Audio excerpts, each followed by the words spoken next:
네, 오늘은 이 마태복음 6장 14절 말씀을 바탕으로 남의 죄를 용서하겠어요 라는 제목으로 여러분들과 함께 말씀을 나누고자 합니다.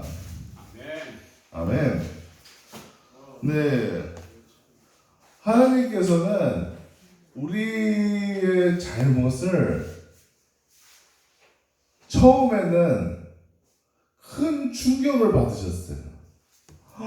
아담이 죄를 지었을 때 어떻게 저럴 수가 있을까? 내가 사랑하는 아담이 나와 함께 모든 복을 누리고 있는데 그 복을 그냥 감사함으로 누리지 않고 왜 더 욕심을 내서 선악과를 따먹었을까? 그러면서 충격을 받으셨어요. 이 일을 어찌하면 좋을까? 저희도 마찬가지예요. 죄를 처음에 당하게 되면 어떤 반응이 나타나느냐? 충격을 받게 됩니다. 충격. 내가 어떻게 이런 대우를 당할 수 있지? 어떻게 저런 잘못을 나한테 할 수가 있지? 이런 생각이 드는 게 자연스러운 현상이에요. 그런데 그 죄에 대해서 충격을 받은 후에 반응을 하는 방법은 사람들마다 또 하나님이 다 달라요. 어떤 사람은 복수를 하기도 합니다. 그래서 더 큰 잘못을 그 사람한테 저지르는 거죠.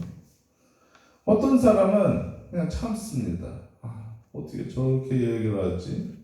어떤 사람은 지적을 합니다. 왜 그렇게 했어? 이제 지적도 두 가지가 있죠. 정죄를 하는 것. 너 이러니까 잘못했어. 너는 나쁜 놈이야. 이렇게 정죄를 하는 지적이 있고 성숙한 지적이 있습니다. 너가 이렇게 얘기를 하면 내가 어떤 이런 상처를 받아. 앞으로는 그런 잘못을 안 해줬으면 좋겠어. 이렇게 건강한 지적을 할 수도 있습니다. 그리고 그 사람이 그 지적을 건강하게 받아들일 때, 내가 너한테 잘못했구나. 근데 나는 너를 사랑해. 나는 너에게 잘못을 한 것에 대해서 용서를 구하고 싶어. 이렇게 반응을 하는 경우가 있어요. 그러면은 둘이 성숙한 지적과 성숙한 사랑이 만나서 용서라는 것을 하게 되고 관계가 회복이 되는 그런 놀라운 은혜를 우리가 받을 수가 있게 되는 것입니다. 너무 놀랍지 않습니까? 하나님께서 사용하시는 방법이 바로 이 방법이에요. 아담아, 너가 죄를 지었으니까 나는 너무 마음이 괴롭다. 그리고 네가 이제 생명나무의 열매를 먹어서 영원히 살 수 있는 그러한 복을 받으면은 안 되겠으니 너를 나와 가까이 있었던 에덴 동산에서 이제 멀리 있는 이제 지구로 이제 쫓겨나게 될 것이다.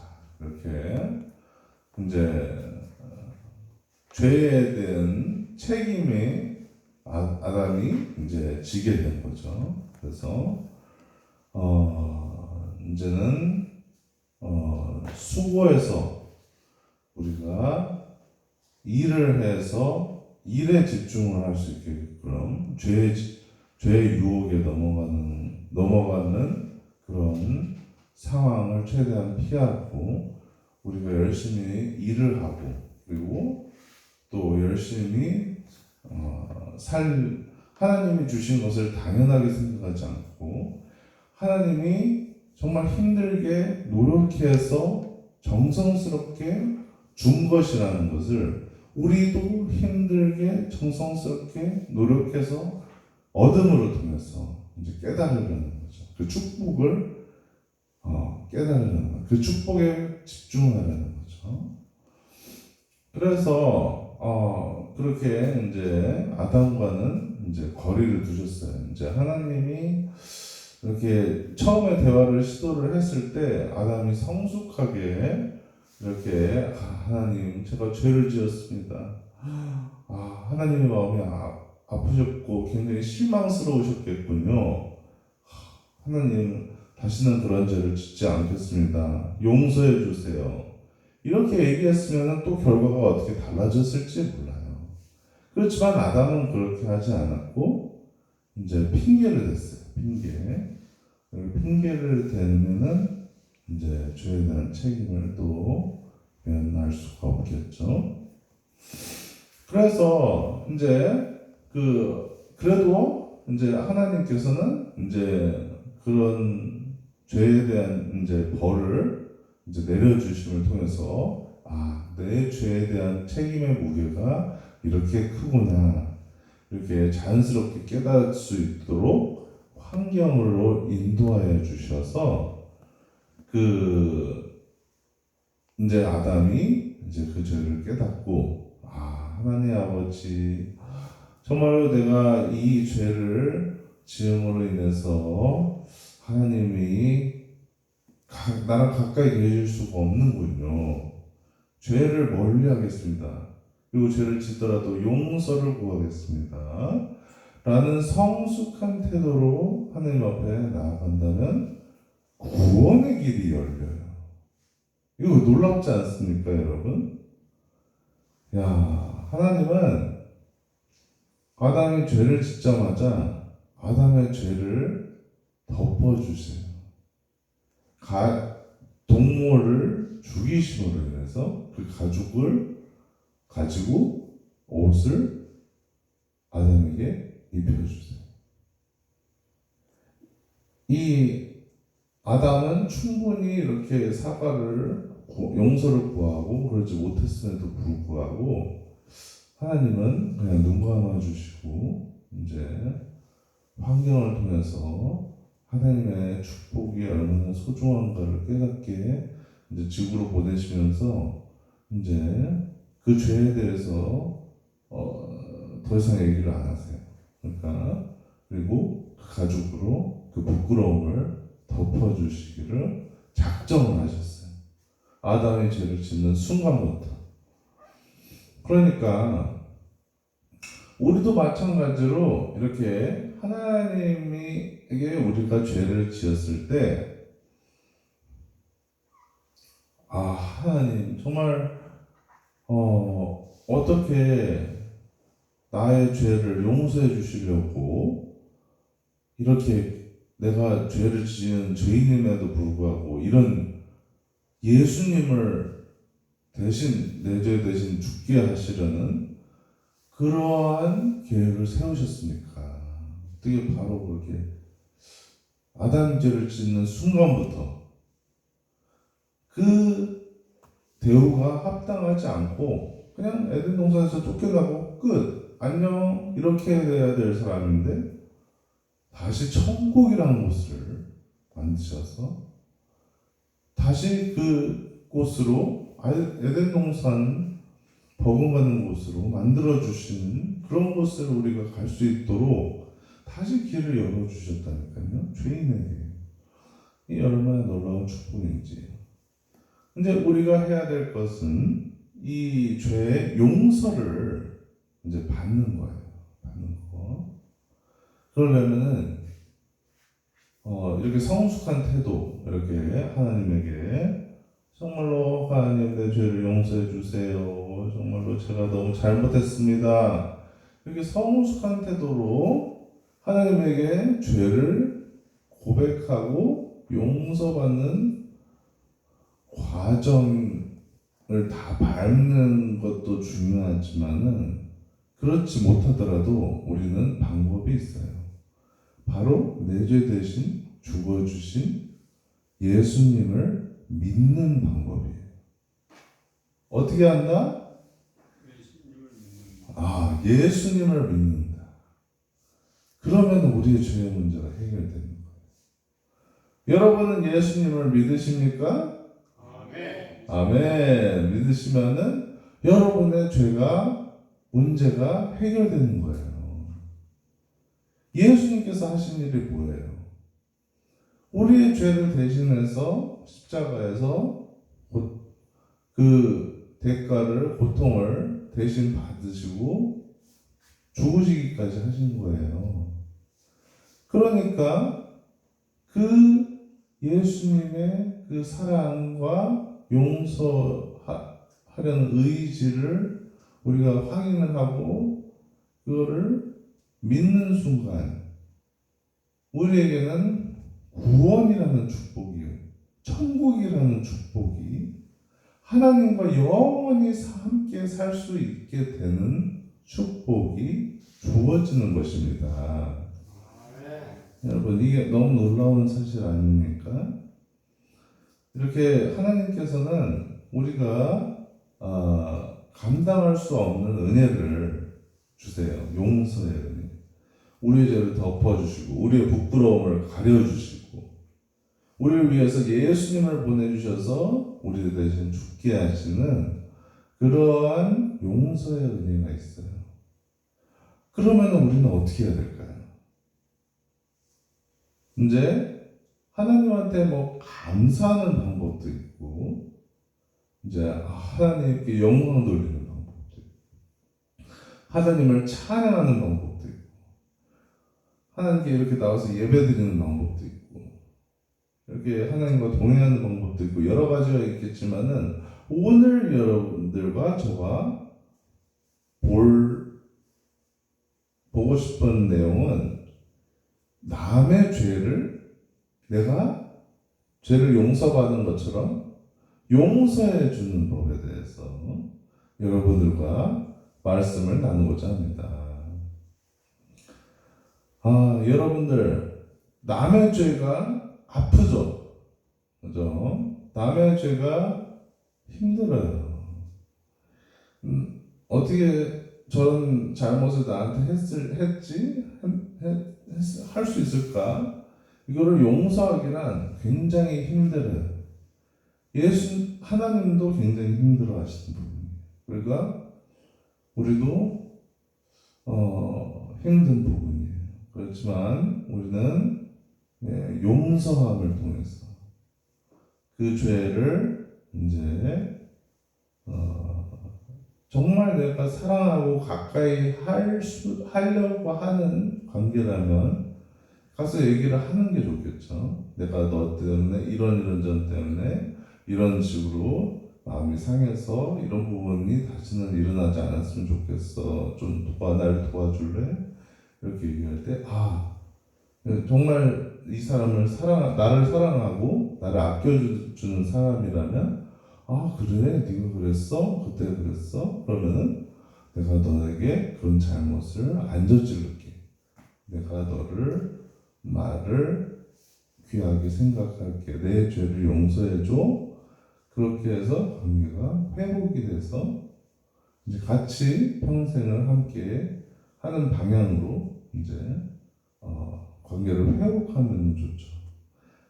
근데 이제 그렇지 못한다 하더라도 이제 두 번째 방법은 예수님께 아뢰는 방법이 있어요.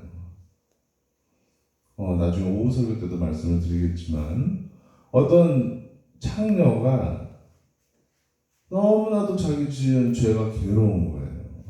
그래서 이제 죄책감을 어떻게 할 수가 없는 거예요.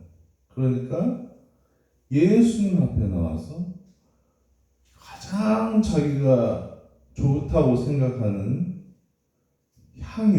그러니까 향수, 정말로 향수를 쏟아 부으면서 예수님의 발에다 쏟아 부으면서 머리카락으로 그걸 닦는 거예요. 어떻게 다른 방법을 생각해낼 그런 지금 상황이 아니에요. 지금 내가 너무 죄책감 때문에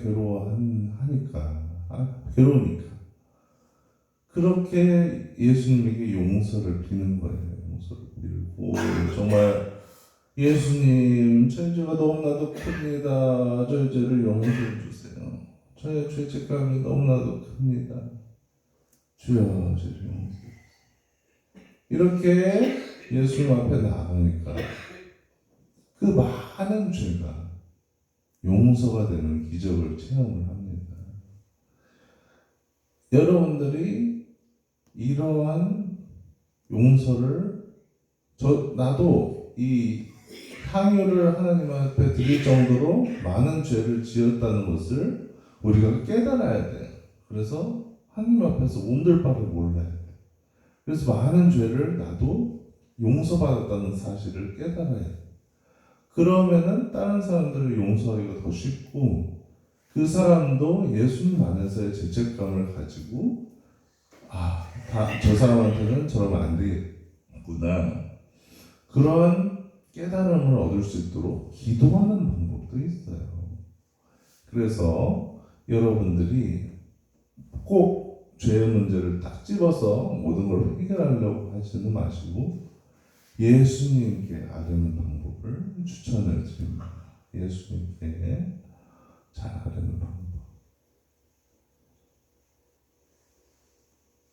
예수님이 성숙하게 이제 1대1로 먼저 얘기를 하고 안 되면은 교회에 가서 다른 두세 사람과 함께 가서 얘기를 하고 그래도 안 되면은 이제 교회 얘기를 해서 그래도 안 되면은 이방인과 세리처럼 여기라.